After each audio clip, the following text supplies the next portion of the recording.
Happy New Year! It is 2026 and we are still doing this. That's right, you lucky dogs. Joining us from around the globe, but joining a bit closer to home, sort of, is Leo. Hello, Leo. Happy New Year to you. Hey, Neil, Happy New Year. How are you?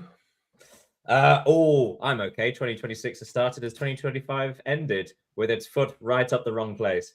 But we've got a well, I was going to say an interesting show today, but our show has been thrown completely off tracker because there's been a lot of breaking news today, which we're going to cover in depth and have lots of discussion, lots of managerial problems and dismissals in the last few days, and potentially more in the next few days to come. Big stuff to talk about. But we should probably start at some form of order. We're going to start with our Premier League roundup and a gem for everybody watching. Everybody, by the way, as well, just to remind you guys, if you are watching the live stream, feel free to send us any questions you may have. I was going to say send us any live comments, but don't, because that might be mean. Be enthusiastic, be encouraging, but no, never mean. But yes, let's go to the Premier League. So yet again, the busy Christmas schedule in the English Premier League raises its ugly head. So we have another midweek set of fixtures. On Tuesday, Newcastle ended their terrible run of form by winning 3-1 at Burnley, 2 goals in the opening 10 minutes. Also, Chelsea drew 2-2 at home to Bournemouth, which ended up being Enzo Maresca's last game in charge. More on that in a little while. Nottingham Forest lost at home 2-0 against Everton, with a goal either side of half-time for them, with Garner and Barry. West Ham United 2, Brighton 2. We need to mention Danny Welbeck's penalty at some point. Arsenal, fantastic performance against title challengers Aston Villa, winning 4-1, putting the Villains back in their place. Well, in third place, actually. And Manchester United drew at home against Wolverhampton Wanderers, bottom of the pile, only 2 points up to that point, but no, an extra 50% of points for them with a draw at Old Trafford. Then nothing happened New Year's Day because no one does anything on New Year's Day. And then on the Thursday, Crystal Palace drew 1-1 against Fulham. Liverpool drew 0-0 against Leeds United. By the way, this wasn't a particularly interesting Thursday. Brentford drew 0-0 against Spurs, which is one of the worst matches I've ever seen. And Sunderland drew 0-0 against Manchester City, although that was actually very fun, 0-0. Right, that was the midweek action. We're going to have a quick chat about something there, because, of course, Chelsea 2, Bournemouth 2, that was Enzo Maresca's last game in charge, and the first managerial casualty we are going to discuss. Now, obviously, there had been a little bit of tension building throughout December, not only because of Chelsea's in different form, but also Maresca had started vocally criticising possibly the people above him and the structure of Chelsea. And it seemed the situation was slightly untenable. What would you say? Yeah, I totally agree, and it makes me think about another manager we are going to talk about in a few minutes, Ruben Amorim, of course. But their situation, I can't say they are the same, because Chelsea are above Manchester United in the table, but everything surrounding the managers seems to be the same, or quite the same. And even on the pitch, because Chelsea had difficult results this past week, only qualifying to Cardiff City in Cup. They lost and drawn games they should have won.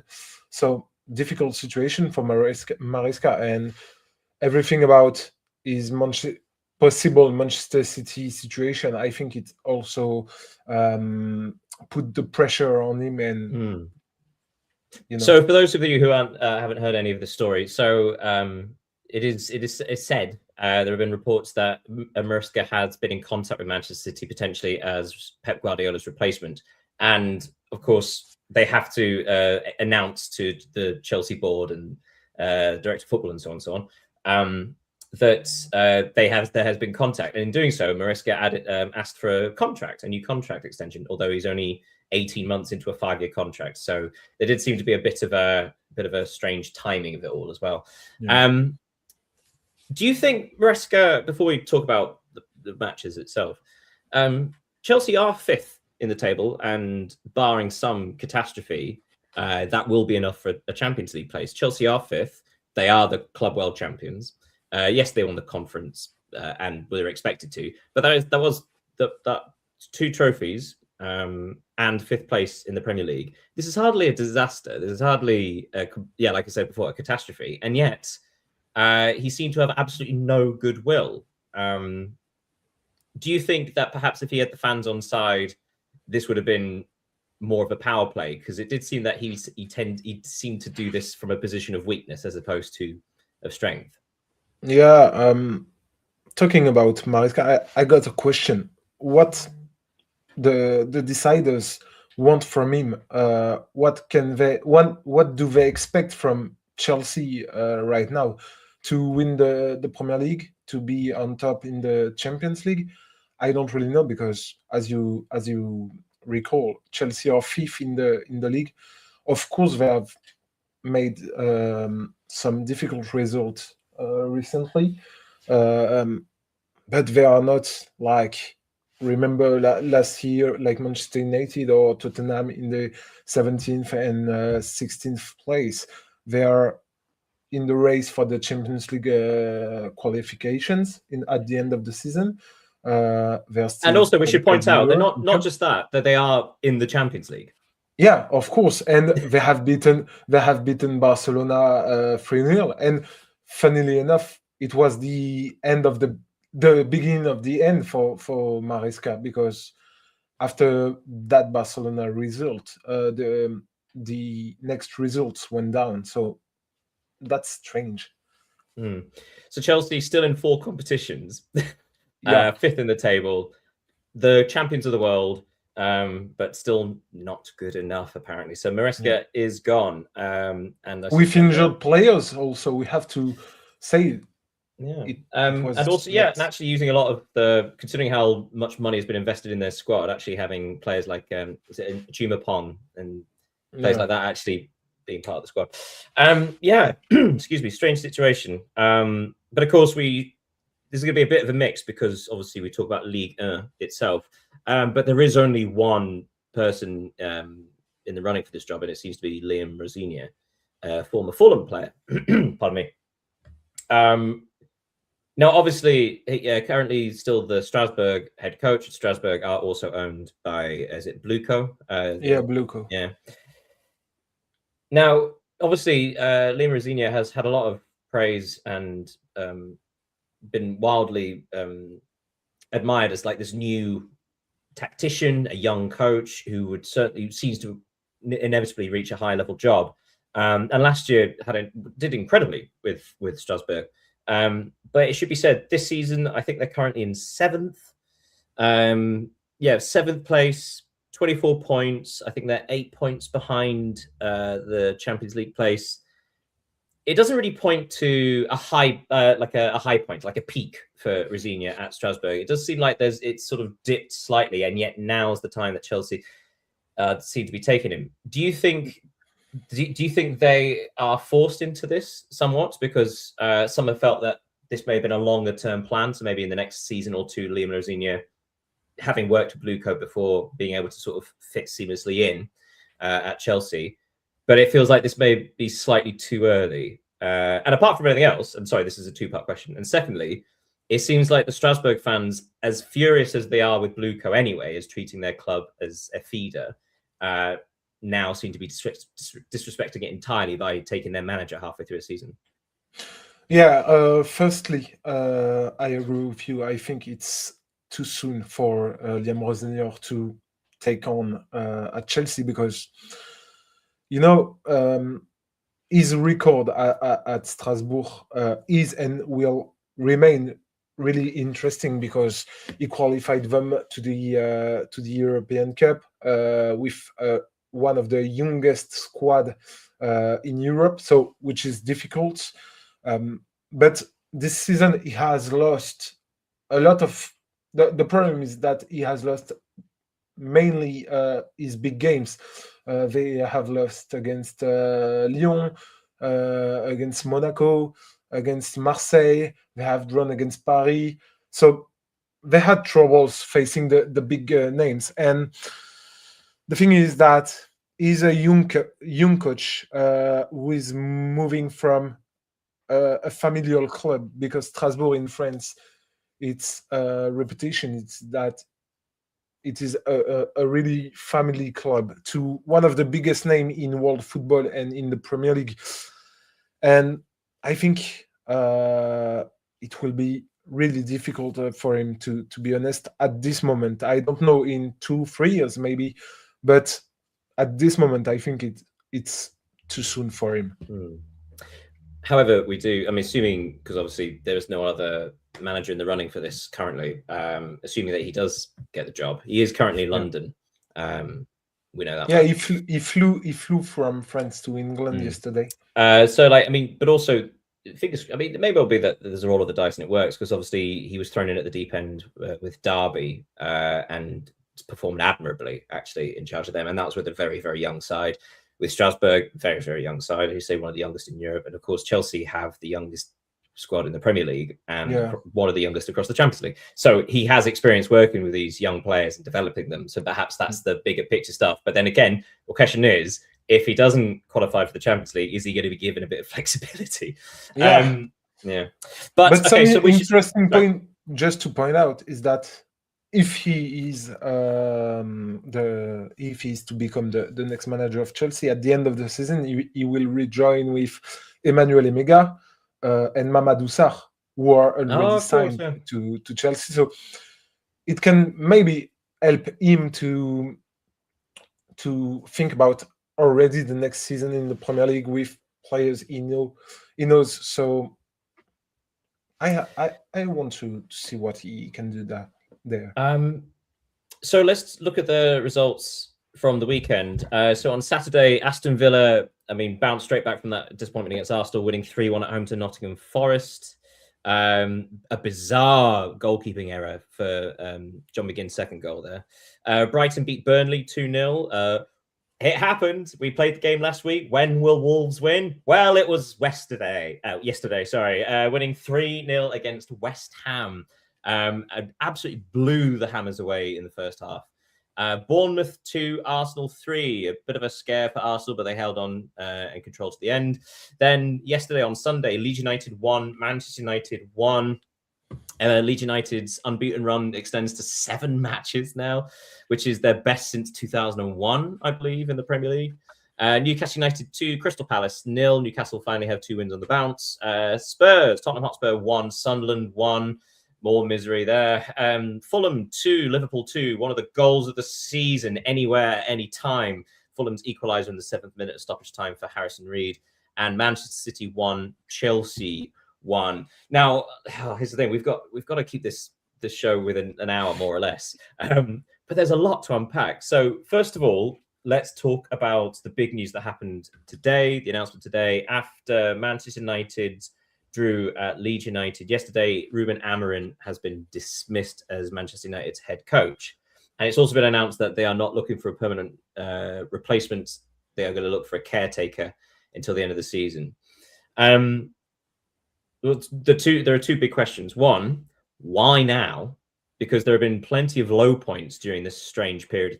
I think it's 13 months Amorim's been in charge. There have been far lower points. There have been far more disastrous moments. Why now? And secondly, is this, well, I suppose the second question is this the wrong time, considering, and I will point out, we were just speaking about Maresca with Chelsea in 5th. Manchester United are tied on points with them in 6th place. So why now? And what more were they hoping for? That's a good question, because I think that what is quite amusing in Ruben Amorim's dismissal is that it was not only due to his results that could have make him being dismissed, because they are quite bad for a club like Manchester United, but they are due to what is said, mainly to what's said in at the post-game press conference. And it's funny because it shows that some people at the club felt offended by what he said.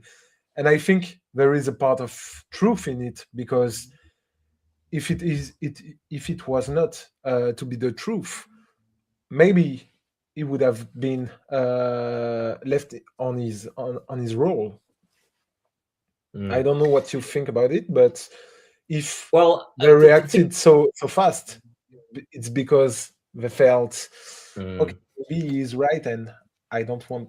Well, so I'm going to open this up a little bit because also, I mean, the three things you may have missed this week. Another one was going to be Wilfred Nancy, the Celtic head coach, has also been fired today. He's been released from his position after 6 defeats in 8 matches. The latest one coming at home against Rangers, the fierce Glasgow rivals, 3-1 at home. Sorry, strange noise here. Yeah, so obviously a lot of dismissals happening, but I would like to bring up the Premier League. So in 4th place currently is Liverpool on 34 points. 5th, Chelsea on 31, Manchester United 31, Brentford on 30, Sunderland are on 30, Newcastle 29, Brighton 28, Fulham 28, Everton 28, Spurs 27, Palace 27. So between 14th and 4th, sorry, that's my dog if you can hear. Between 14th and 4th, there are only 7 points. And more specifically, between 14th and 5th, the last Champions League spot, are only 4 points. So it feels like managers, for example, at clubs like Chelsea, Manchester United, there is a real opportunity for someone to get into the Champions League this year. And it's across basically 10 teams. And so it does feel like perhaps there are these clubs that are going to roll the dice and take a risk, basically replacing the manager, because all you need to get 5th place currently is a bit of consistency. And yet all the teams we've described are either massively overperforming in the way of, say, for example, Brentford or Sunderland, or they're these huge clubs that are completely inconsistent. So do you think any other clubs are at risk or any other managers are at risk? I've written down a few. For example, Thomas Frank at Spurs. Spurs are down in 30th. And yet only 4 points behind Champions League. Frank could be at risk. Even Arne Slot, even though he won the Premier League last year, Liverpool are not guaranteed a Champions League place. So these clubs, especially teams that have invested so much money, need a Champions League spot and can't really afford, quite literally, to make that mistake and miss out. Yeah, and the main point is that I think because there are Arsenal, Manchester City, and Aston Villa, I think they are practically guaranteed to claim the Champions League spot qualification. So it would mean that only 1 spot remain, maybe 2. Well, if we include Liverpool in the discussion, Liverpool are 4th on 34, but they are 8 points behind Aston Villa, and only 3 points clear of the teams behind them. So they are split risk. Yeah. So the 4th spot will be really hard to achieve for all of these teams, even if, to be honest, I don't think it will be Crystal Palace, Tottenham, or these teams, because they are too inconsistent. Liverpool, Chelsea, and even Manchester United seem, I think, just better than the other ones to claim this spot. So it will be a tough battle between them. But yeah, and I have a question. Do you think the level of the Premier League has regressed this season? Because, I'm not impressed by any team like I could have been a few years ago. Even Arsenal, they are really good, a really good team. Of course, Manchester City too, but they don't sweat the same thing like the past, some of past teams. I don't know what you think about it.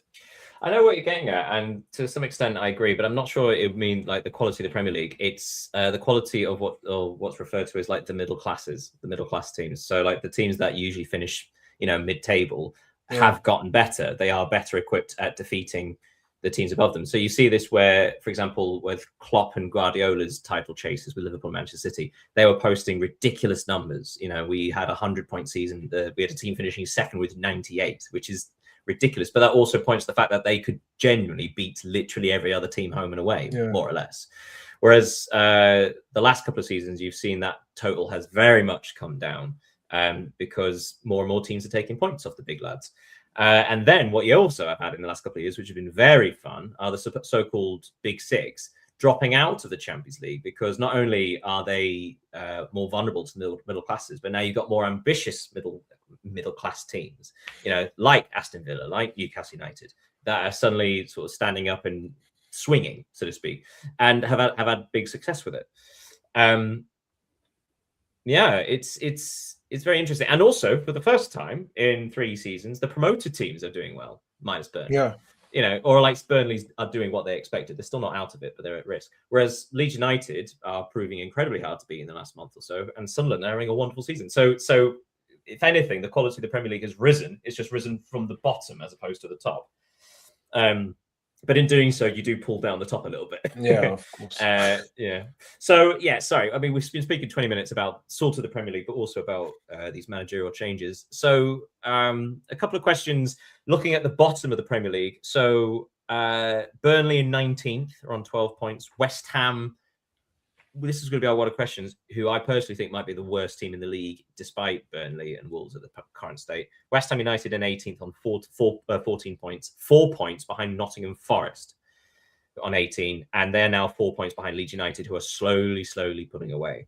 So if these bigger teams like Manchester United, like Chelsea, are making the managerial change with January in mind as well, do you think we're going to be seeing this with these teams as well? For example, Scott Parker at Burnley, or Nuno Espirito Santo at West Ham United, these teams in the relegation zone currently and hugely at risk.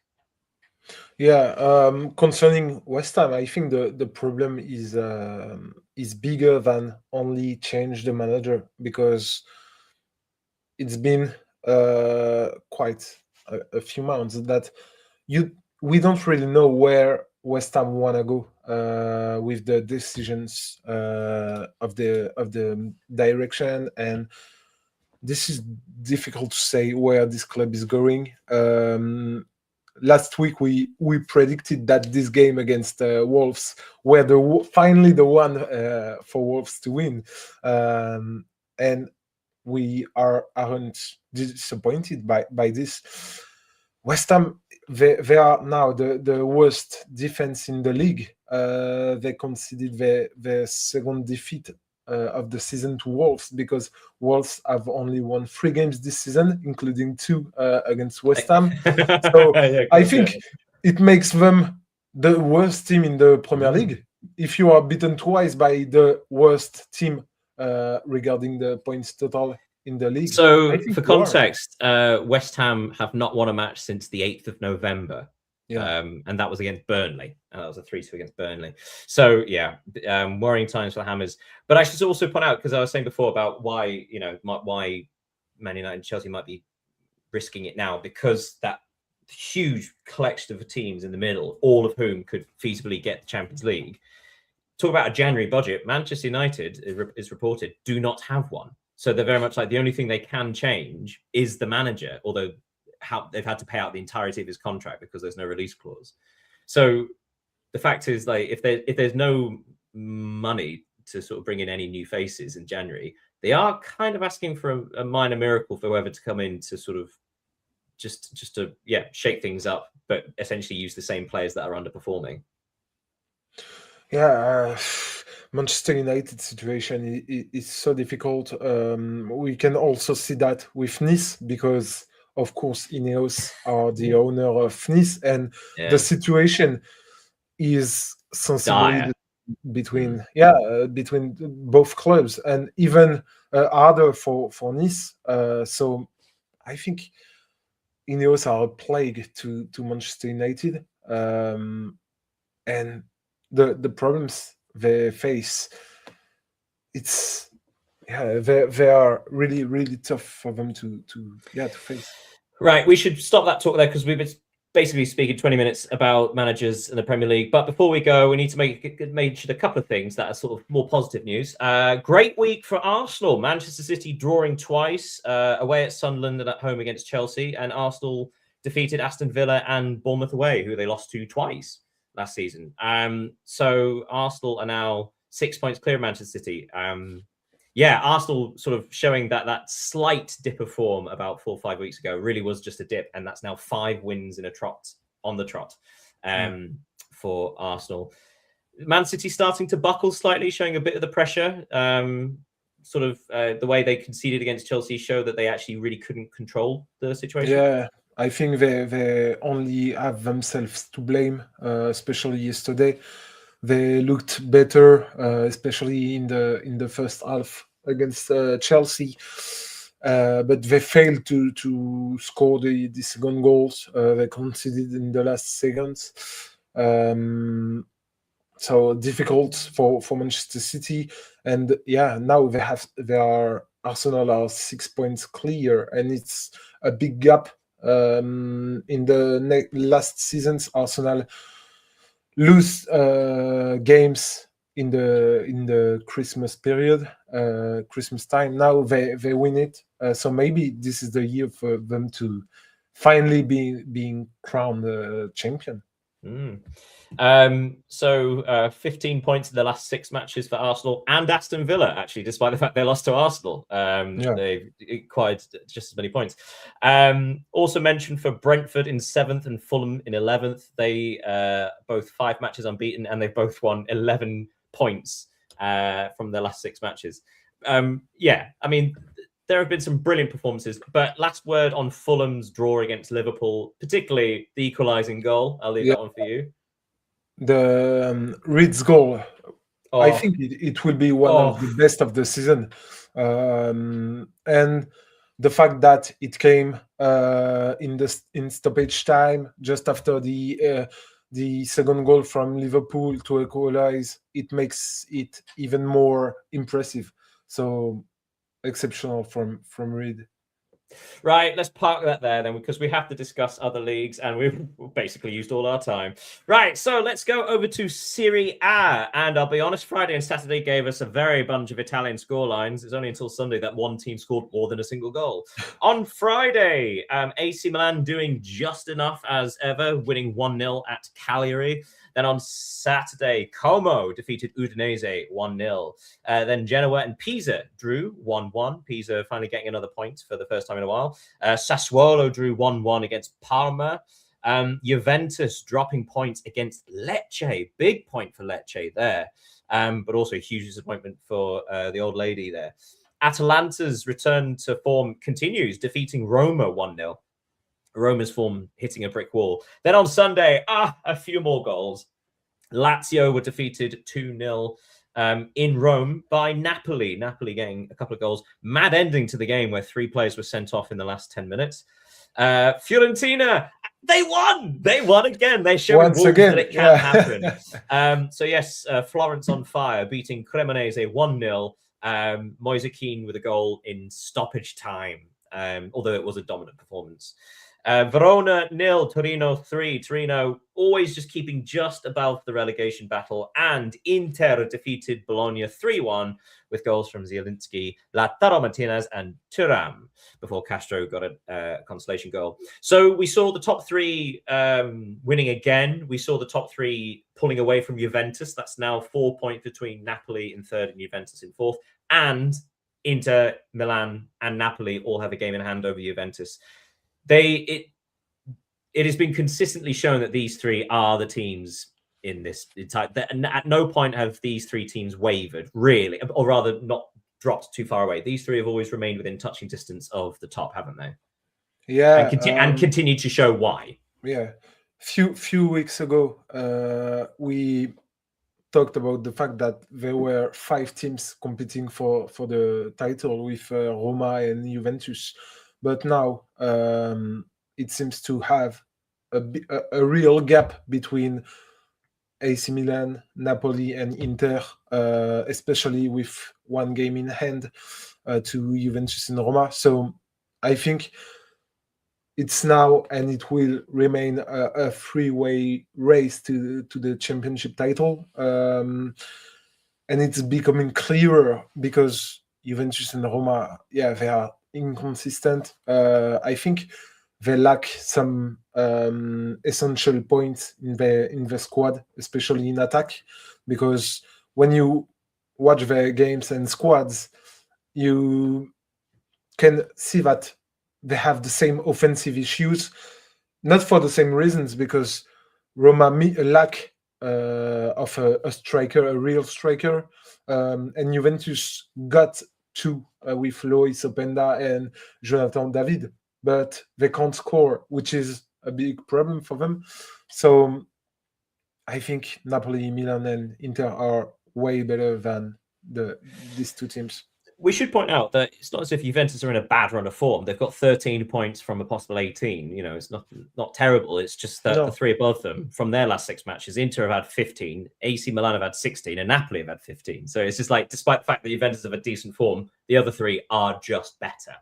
Yeah. We should also a little word on Como, because obviously they were struggling 3 or 4 weeks ago. But they've put together a good run of form. That's 4 wins in their last 6. And they are up to 6th. And they also have a game in hand over Roma and Juventus above them. So if they win that game, they'd be tied for 4th place in the final Champions League spot. So Como are actually currently going the distance. Yeah, and more than that, they have a good defense. They are only conceded 12 goals this season, so it's a record in the league with Roma. They have scored 23 goals, which is interesting for a team. Only Inter Milan have scored more than 30, so they have a great squad with real qualities, both offensively and defensively. They have again a game in hand, so yeah, maybe they will play the Champions League next season, even if I think they will be more in Europa League or Conference League, because I think they still need to grow because their explosion is quite recent. I think they will need to grow 1 or 2 seasons more, especially if they are to lose Nico Paz to Real Madrid in the next months. So, but great season by Cesc Fabregas, man.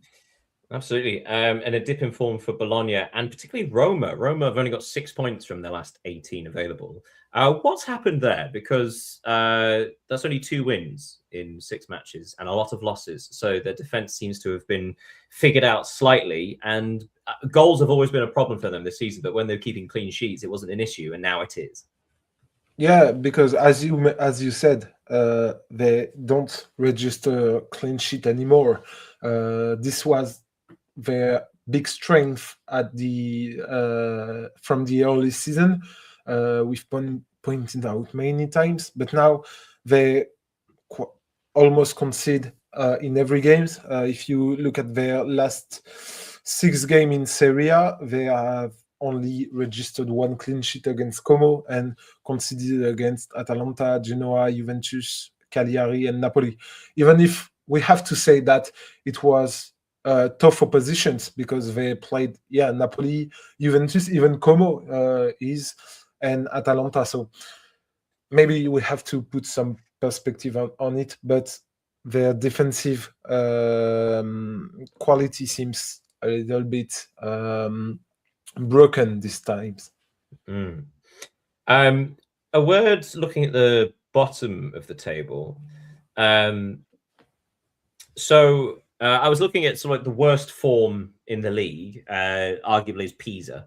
But in the last 4 matches, Genoa have only picked up 1 point from the last 4. And in that same period of time, Verona and Fiorentina have won, whereas teams like Lecce, Parma, have sort of pulled away. So at the bottom is Pisa. In fact, you got a 3-way tie at the bottom between Pisa, Fiorentina. That's right, they've caught up, and Verona are all on 12 points.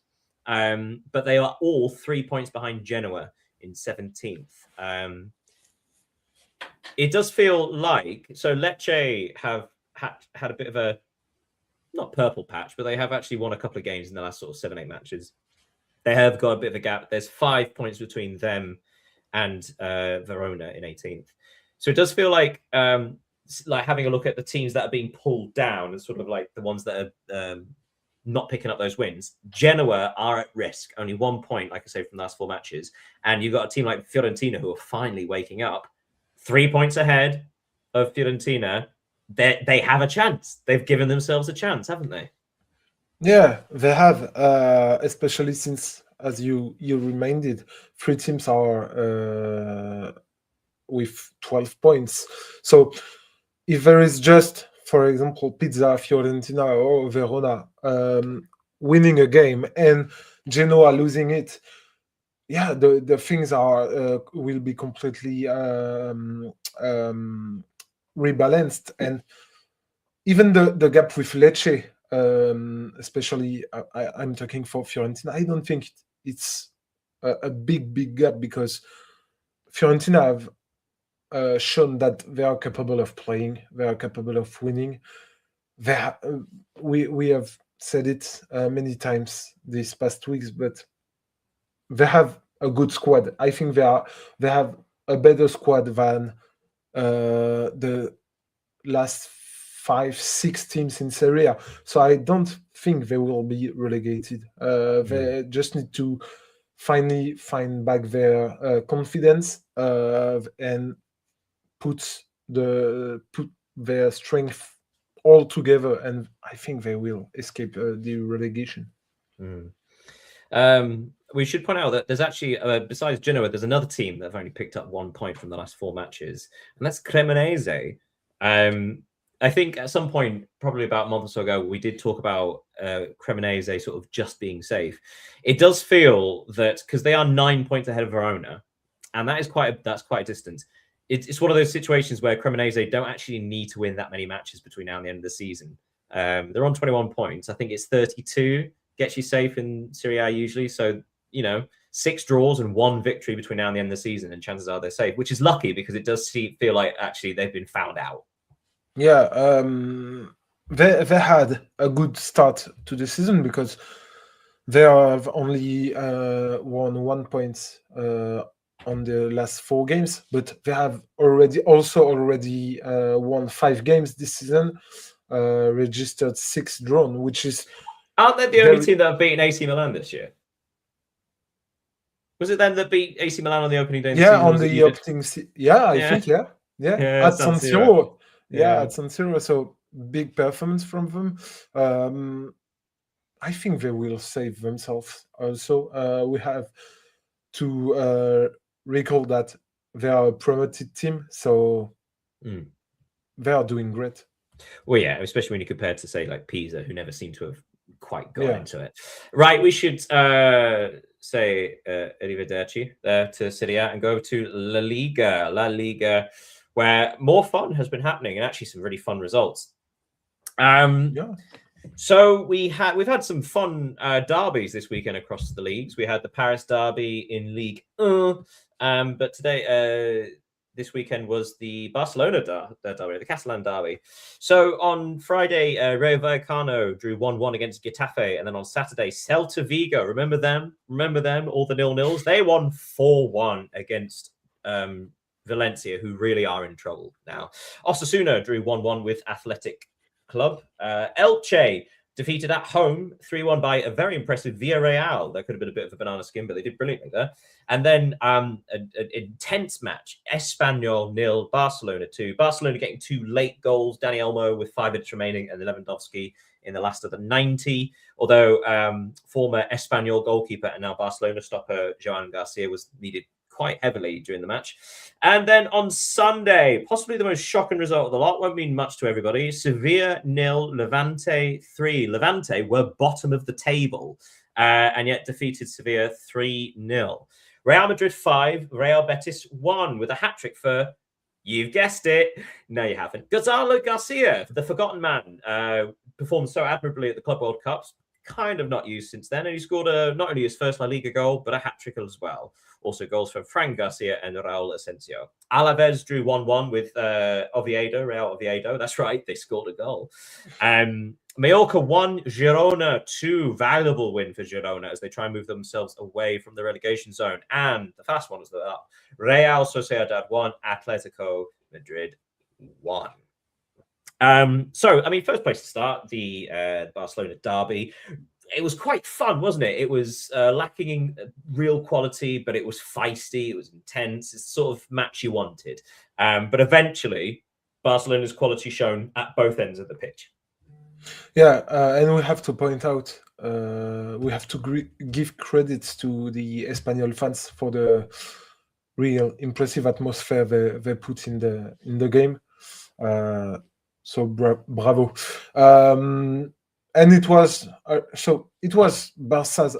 I saw a stat. It was Barca's 29th game without defeat in the derby, which says a lot about their dominance in it. But I suppose, sorry to jump in, but I suppose this is the first time in a long time that Espanyol actually felt like they could win, in regards to they were having such a good season.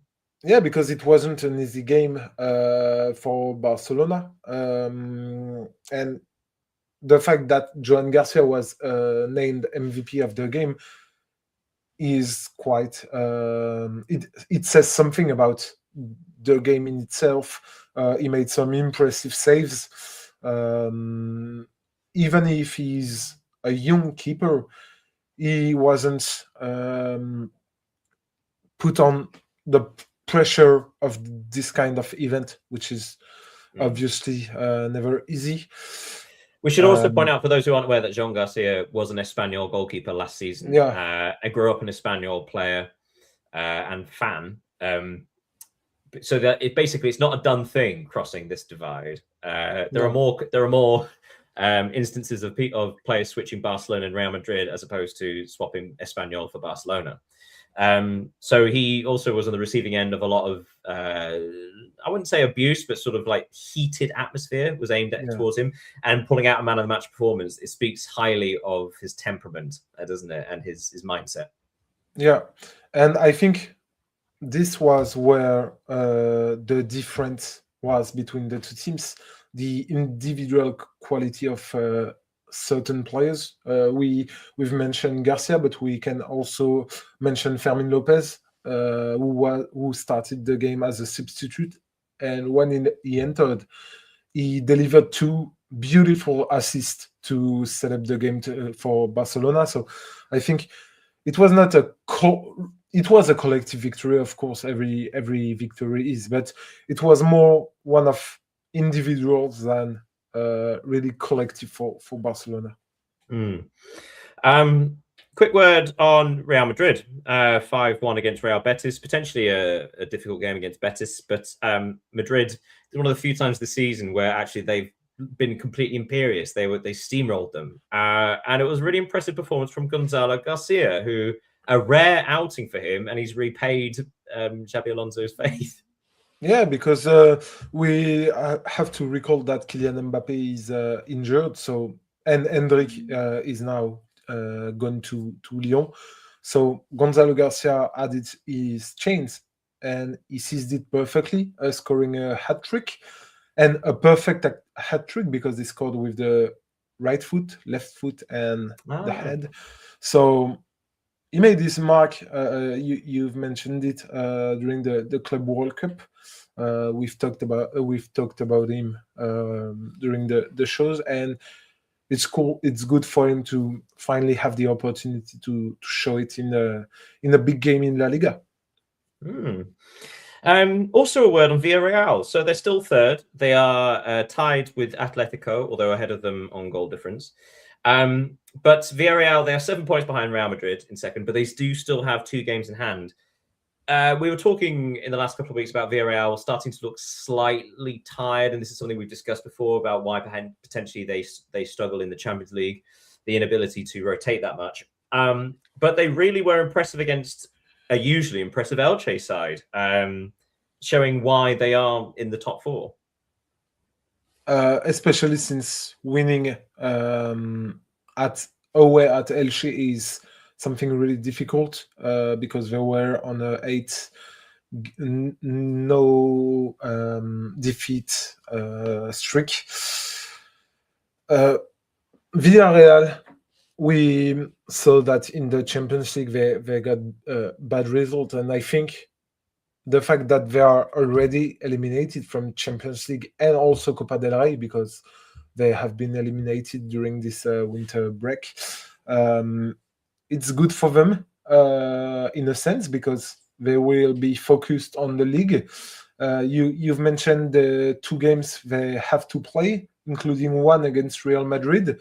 So it will be a really interesting one because they can close the gap with Real Madrid and Barcelona, overpassing Atletico. So only playing in La Liga, I think it will be a key factor for their end of the season. And quick word. I mean, we're going to have a look at the bottom of the table, but I just wanted to have a quick word on Celta Vigo, who were in the early stages, say the first 10 matches, were sniffing around the relegation zone because of how many draws they'd had, and they were just outside it. They are now 4 undefeated. They've got 13 points from the last 18 available, which includes 4 wins, and they are currently what is it? 4th, 5th, 6th? They're 7th. They're 7th, and only 5 points behind Espanyol. Although Espanyol have a game in hand. But still, okay, 2 points behind Real Betis in 6th. So out of nowhere, Celta Vigo have put on a bit of consistency and actually could qualify for Euro, which is an astonishing turnaround. Perhaps a lesson for all those that are currently in the relegation struggle. So at the bottom, Oviedo on 12, Levante on 13. They have a game in hand. But then Valencia have stopped down. So Valencia, former champions as recent as, what was it, 2002, 2003? Only 16 points, 2 points behind Girona, Mallorca, and Real Sociedad. They're certainly not safe.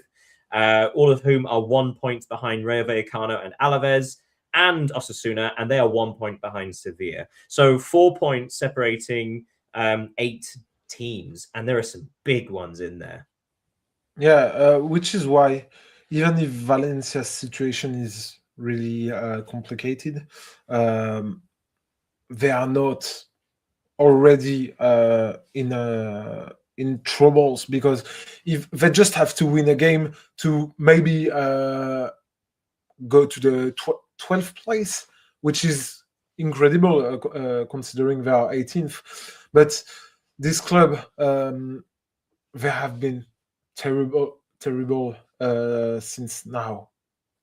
I don't know how many years, with the problems between the fans and the management. Well, I was going to say, this is one of the situations where you understand all the protests and the fact that they have a half-finished new stadium, which I do believe that's finally been sorted and is now going up for development again.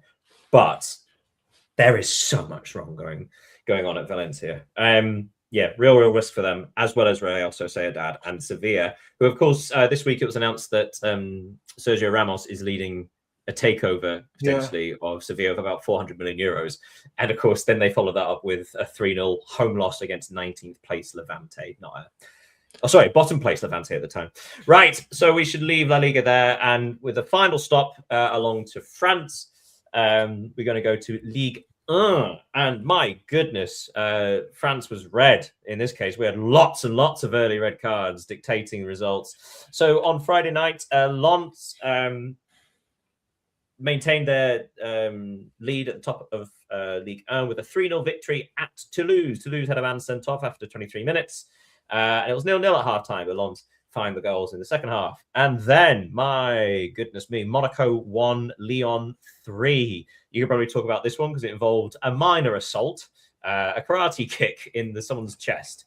But Lyon won that 3-1 after Monaco were reduced to 10 men. Nice drew at home to Strasbourg. That's right. How good is Liam Rossignol and is fit for Chelsea? Well, he drew at Nice, and everybody beats Nice. And it's not nice, yeah. And then Lille lost at home 2-0 against Rennes, although Lille had a man sent off after 13 minutes. That's right, there's something in the water. It's that week break that Liga have had. They're all rusty. And then on Sunday, it continues. Marseille had a man sent off after 26 minutes, and they lost at home to lowly Nantes. That's right, Marseille, who were in the title hunt, surely are now out of it. 2-0 there, 2-0 humbling. Brest got a couple against Auxerre. Nice win for Brest. Le Havre beat Angers 2-1. Lorient and Metz 1-1, a result that does neither of them that much good. And then the Paris derby. PSG were made to sweat, but they just squeaked through 2-1. Let's have a quick chat about the Paris derby. The first Parisian derby in, I think, was it 40-odd years in the league? The last one was in 1990. So 36 years. Yeah. And actually, it was surprisingly good. Paris FC have not had a great season, and they're a real risk of relegation. But they put up a real fight in this one, and have to be applauded for that. Yeah, but to be honest, the result doesn't really reflect the nature of the game. Because even when Paris FC equalized, everyone was suspecting PSG would eventually pull one goal again. And 3 minutes later or 2 minutes later, they did with Ousmane Dembele. PSG had a lot of trouble in the early season with all the injured players, and they are now back. Desiree Doué, who has suffered 2 injuries this season, he played well, maybe, and perhaps the PSG's best offensive player against Paris FC, and it's good for them because they will need them if they want to achieve back-to-back in the Champions League, because I don't know if you remember, but Luis Enrique told at the beginning of the season that winning the Champions League title for the second time in a row is the objective of PSG this season, and they will not do it without their Ballon d'Or and all their talented players. So good thing for him to have them back. We're going to concentrate on, first a quick word on Lens, who had a fairly easy ride, but I suppose it's one of those things where with Toulouse being dismissed to having man dismissed so early on, Lens just had to be patient, and they took their time, but then they ended up, it was an easy victory for them eventually. But they earned it, didn't they? They didn't panic, they just stayed calm. Yeah, they did. And with this win, they finished autumn champions. So in France, it's the honorary title give to the first team in the table at the end of the first 17th games. So something seems to be happening in Ligue 1, even if we will need to wait, of course. But it's only the fourth time since 2011 and the arrival of Qatar at PSG that another team claimed the title at the end of the first phase of the league. And yeah, now the question is whether they can keep up the pace with PSG, which is obviously difficult and the hardest part. Yeah, well, we should say as well, it's not we're not also saying that PSG have their level has dipped. This is very much Lens have risen to the challenge. Yeah. Looking down at the bottom as well, so Metz and Auxerre on 12 points. Nantes are in the relegation playoff spot on 14, but only 2 points behind Paris FC. Paris have not had a great return to league, have they? Because obviously such wealthy owners, and there's such a spotlight on their return. Yet it's not really, they've not really, speaking of rising to the occasion with Lens, they've not really risen to it, have they? It seems like they sort of kind of crept into the league. Yeah. What do you think about that? Because in my opinion, the player they recruited during the summer, they are not doing very well so far. They have completed their record transfer with Otavio in as a center back. He's not been doing great. The forwards they signed also, so there is a problem, and I think they will put some money on the market this winter because they need to. They are only 2 points clear of the relegation zone. So, of course, for the Arnaud project and Red Bull, because Red Bull is involved in the club, they absolutely need to stay in La Liga. We should also point out that Nice had a very credible draw at home to Strasbourg, which is just as well, because this is a bit of a funny thing. It's like, obviously, Nantes had that incredible victory at Marseille, and Marseille really shot themselves with the foot here. I think it was Vermeeren that got sent off after only 26 minutes.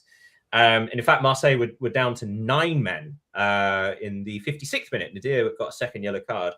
Marseille really showed a lack of composure and a lack of intelligence, didn't they, in this match? Yeah, they did, and I think it was their worst performance of the season so far, and one of their worst of De Zerbi's era.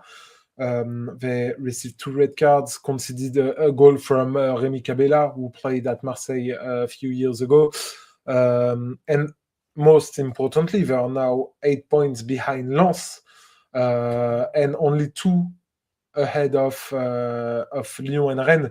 So it has been a really tough time for Marseille. They have only won one game in their last 4. They traveled to Kuwait to play Paris Saint-Germain on Thursday in the French Super Cup. Sorry, I forgot about that. Which is you can laugh about it. And then they will play the French Cup, return to action in Liga. So they absolutely need to win points if they don't want to be ejected from the Champions League spot. Yeah, and as you say, now that the top 2 are fighting, Lens on 40 points, Paris Saint-Germain on 39, and then Marseille on 32, Lille on 32. They missed a chance because they lost at home to Rennes, but again, Lille had a man sent off after 30 minutes.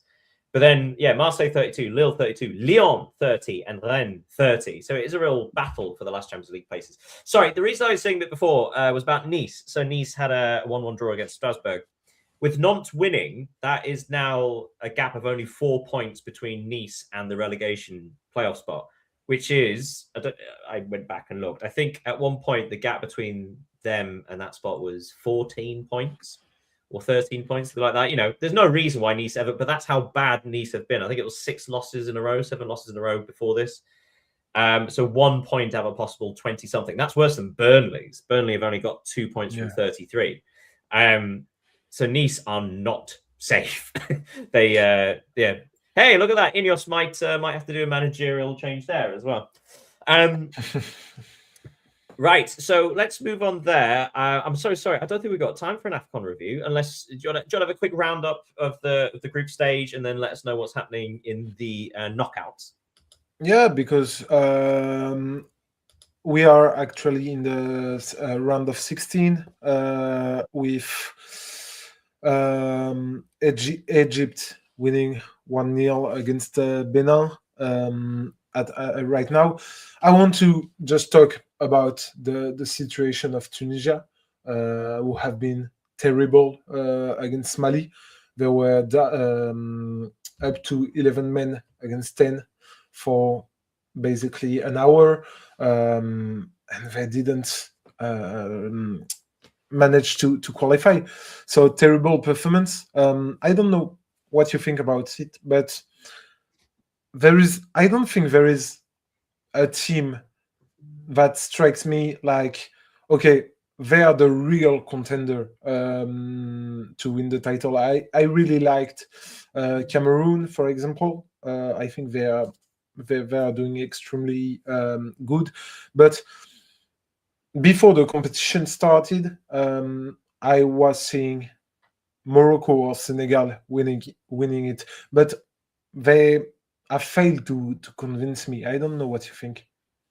I would agree with that. So for those who aren't aware, the group stage, basically all the countries that you imagine would get through did get through in first and second places, although you had a couple of really fun surprise third place teams that went through, like Mozambique or Tanzania. So the knockout rounds currently, Senegal beat Sudan.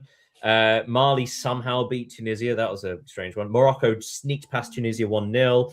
The big clash was South Africa against Cameroon. So Cameroon defeated South Africa, despite the fact South Africa had nearly 67% possession, nearly twice as many shots. But Cameroon game management, essentially, was really, really, really impressive. Egypt are currently beating Benin. Nigeria will play Mozambique. Algeria and Democratic Republic of Congo. That should be a fun game. This will be fun, yeah. Yeah, before defending champions Ivory Coast face Burkina Faso. So it's quite interesting. Usually AFCON is one of the more entertaining international tournaments because it's so unpredictable and quite chaotic. And it feels like it wasn't that in the group stages because everything's gone as planned. But now we're in the knockouts. It could be just a simple mistake is the last thing, right? So in regards to Tunisia, somehow they conceded a penalty in the 6th minute of stoppage time, and which allowed Mali, 10-man Mali, to equalise. And that's all she wrote. So the quarterfinals, Mali versus Senegal. Senegal definitely favourites, but that's quite an interesting one. And Cameroon against Morocco. So now you're getting the big lads against each other, the favourites. So the quarterfinals are going to be very exciting.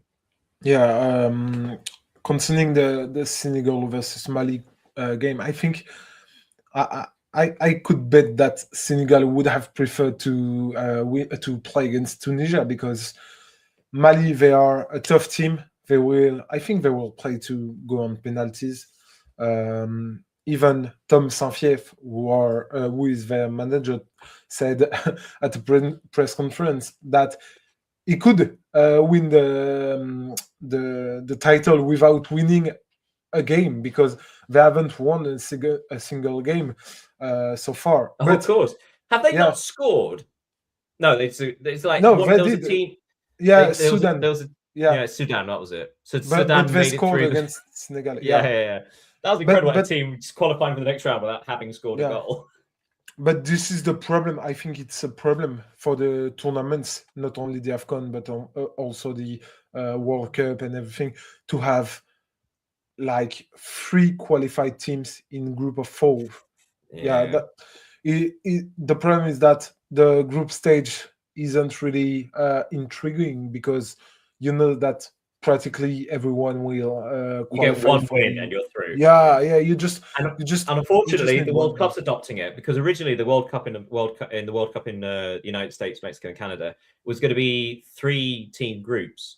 Yeah. But of course, someone pointed out the fact that the last time that happened, there was a massive controversy where 2 teams essentially agreed to let one team win 1-0, because that meant both teams went through. So therefore, you get that kind of thing where, like, the third match, because they're not played at the same time, it's competitive imbalance.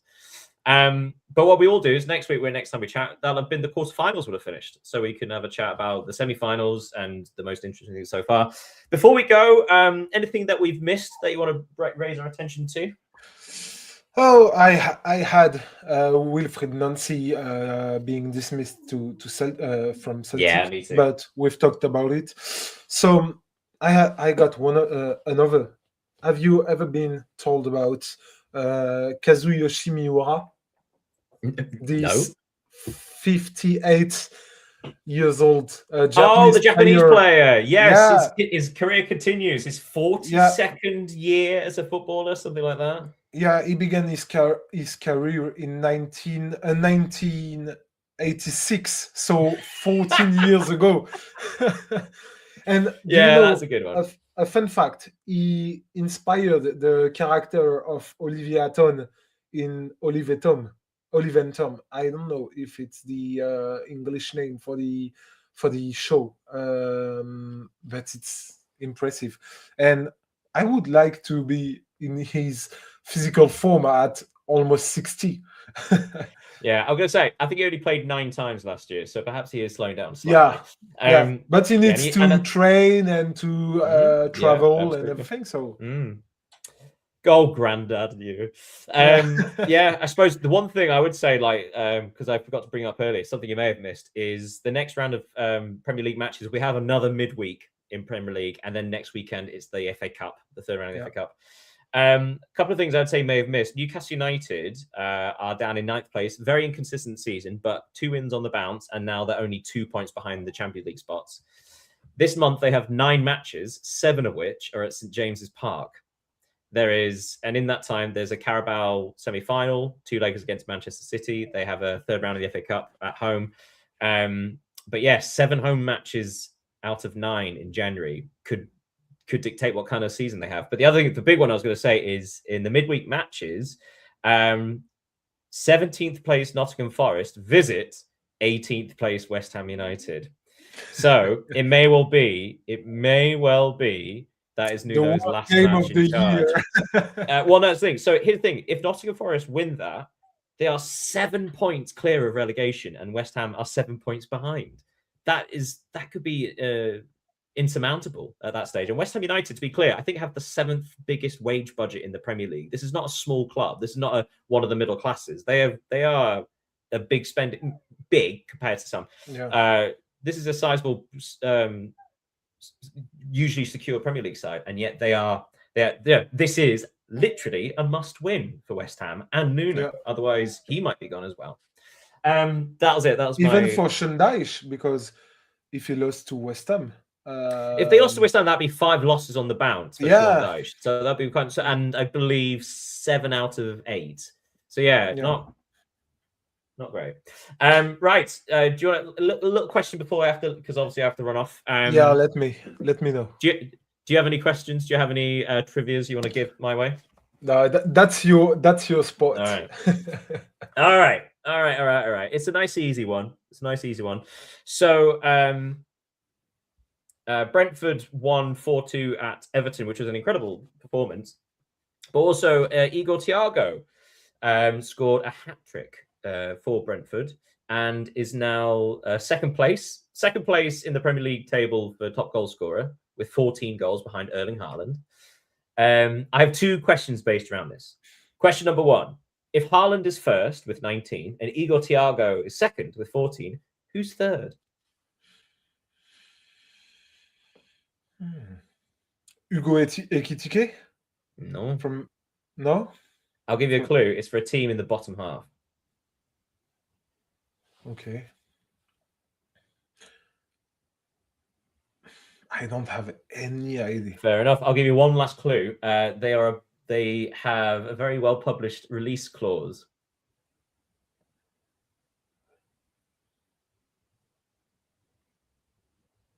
No, I don't. Sorry, know. Sorry. Soon to be Manchester City's Antoine Semenyo is currently third with 9 goals. Okay. But that's kind of amazing, actually. Third place is only 9 goals. He didn't score for how many? Well, but yeah, that's how well he started the season. But yes, that's one question based around that. But Igor Thiago scored obviously a hat-trick for Brentford. There have been 4 hat-tricks in the Premier League this season. Can you name the 4 players? Erling Haaland should have scored 1. No. Oh. None. Okay. Yeah. Antoine Semenyo did? No, he didn't. Not in the Premier League. No way. Okay, first clue. It's there's another Brentford player. Brentford are responsible for half the hat-tricks in the Premier League this year. It was actually only 2 weeks ago, I think, 2-3 weeks ago. Kevin Schade got a hat-trick for Brentford only a few weeks ago. The other 2, one was for Arsenal, and one was for Palace. Eberechi Eze scored.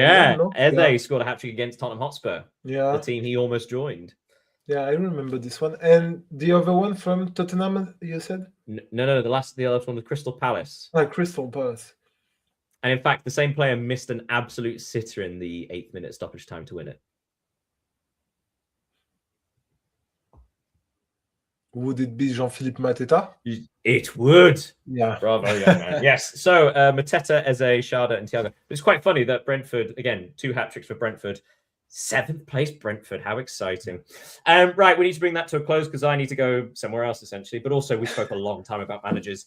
Keep your eyes on the news this week because my instinct tells me that I think Gareth Southgate's going to be the caretaker manager for Manchester United.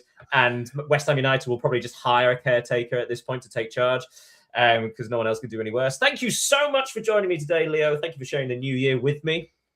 Thank you, Daniel. Thank you, everyone who have been watching us. Do not hesitate to follow us on socials, YouTube. Put a like and a comment. It helps us. Of course. And feel free to send messages and questions. And all that. We'll do our best to answer. Course. So, yes, join us next week. I think the Bundesliga is back next week. Yeah. Yeah. We have the full contingent of all 5 leagues. With Lennart Carl wanting to go to Real Madrid. Have you... Taste? No, but we can have time. Oh, leave that on that juice bar. Thank you so much, everybody, and we'll see you next time. Have a great week. Bye, everyone. Yeah, a great week. Goodbye.